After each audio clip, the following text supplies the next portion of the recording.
dengan cara memecah masalah besar menjadi submasalah-submasalah yang lebih kecil. Solusi dari submasalah ini kemudian disimpan untuk digunakan kembali dalam menyelesaikan masalah yang lebih besar. Buat kayak anak mahasiswa baru atau pemula yang pengen belajar pemrograman dinamis atau pengen lebih tahu gitu pemrograman dinamis, kayak kita tuh ada memecahkan masalah-masalah yang gede banget, yang besar menjadi potongan-potongan. Assalamualaikum warahmatullahi wabarakatuh. Halo guys, selamat datang kembali di podcast Dunia Algoritma. Podcast yang mengajak kita untuk menyelami dunia menarik di balik algoritma yang mengatur kehidupan kita sehari-hari. Halo, perkenalkan saya host baru di episode kali ini. Nama saya Lubiana Kurnia. Episode kali ini kita akan membahas materi yang sepertinya agak relate untuk anak-anak informatika nih, untuk mahasiswa. Tapi kayaknya nggak seru sih kalau podcast cuma sendirian. Saya akan ajak teman saya yang akan kesini. Boleh masuk kakak. Halo, nah perkenalkan ini Kak Venus dari Universitas 11 April. Ya, bagaimana Kak hari ini? Alhamdulillah. Boleh gak sih perkenalin dulu kayak nama lengkap kakak atau apa kakak gitu, hobi atau apa gitu? Nama saya Venus Lupita Dewi, saya mahasiswa dari Universitas Apik tingkat 3 ya untuk sekarang. Untuk hobi sih cukup limitan, banyak orang yang mungkin mencari relasi baru itu dari sekali. Nah, jadi kakak dari Universitas 11 April. Jurusan informatika. Informatika, kan benar, informatika. Gimana kuliahnya, lancar nggak? Lancar, untuk sekarang itu lagi dikejar-kejar tugas dari yang ya, udah besar. Ya kayak tugas besar mungkin. Ya. Pada episode kali ini kita akan membahas suatu teknik pemrograman. Mungkin udah familiar ya kayak pemrograman di anak informatika. Teknik ini namanya pemrograman yang sangat powerful, yaitu pemrograman dinamis atau dynamic programming.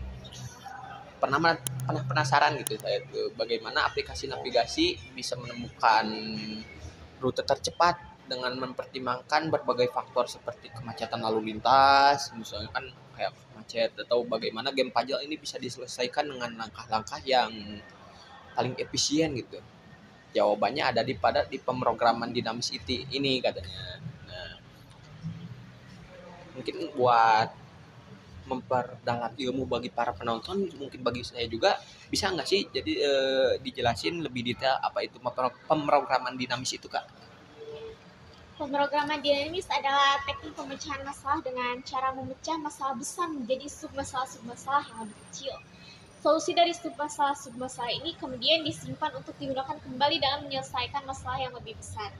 Intinya kita menghindari perhitungan berulang kali dengan menyimpan hasil perhitungan sebelumnya. Jadi itu tuh kayak apa ya?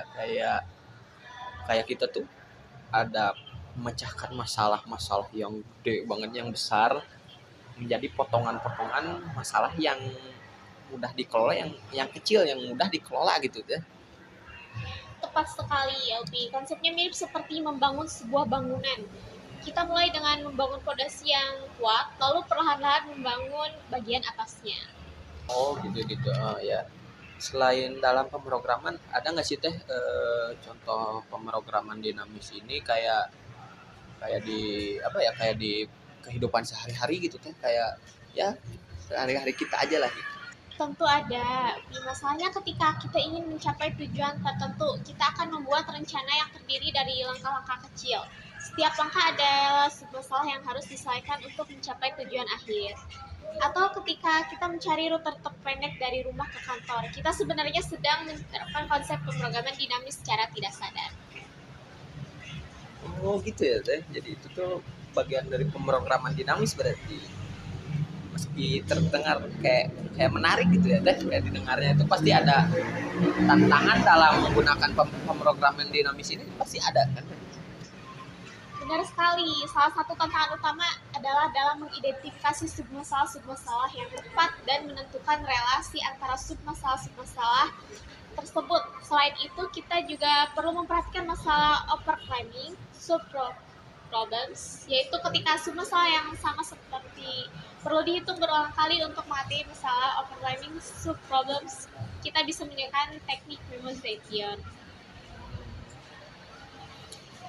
Ada nggak sih teh tips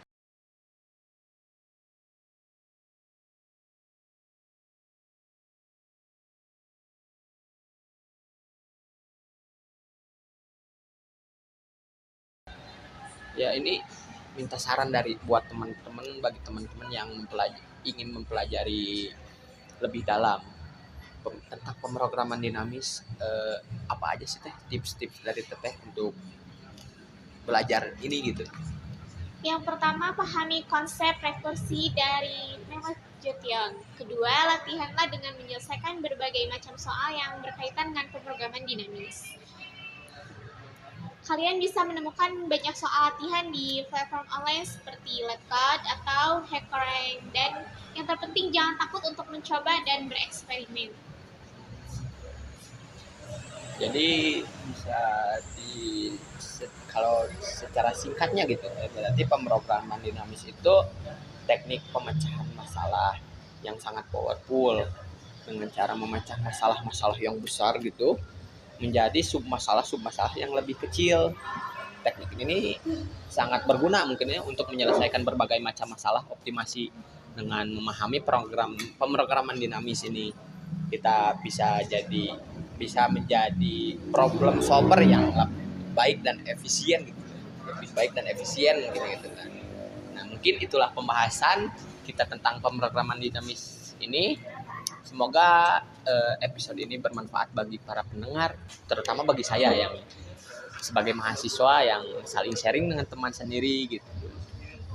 Dan jangan lupa juga untuk subscribe, like dan komen ya di channel ini supaya channel ini lebih berkembang juga, lebih bermanfaat atau lebih men-sharing ilmu-ilmu yang bermanfaat bagi para penonton ini. Nah, terima kasih Kak Venus. Terima kasih sudah datang juga.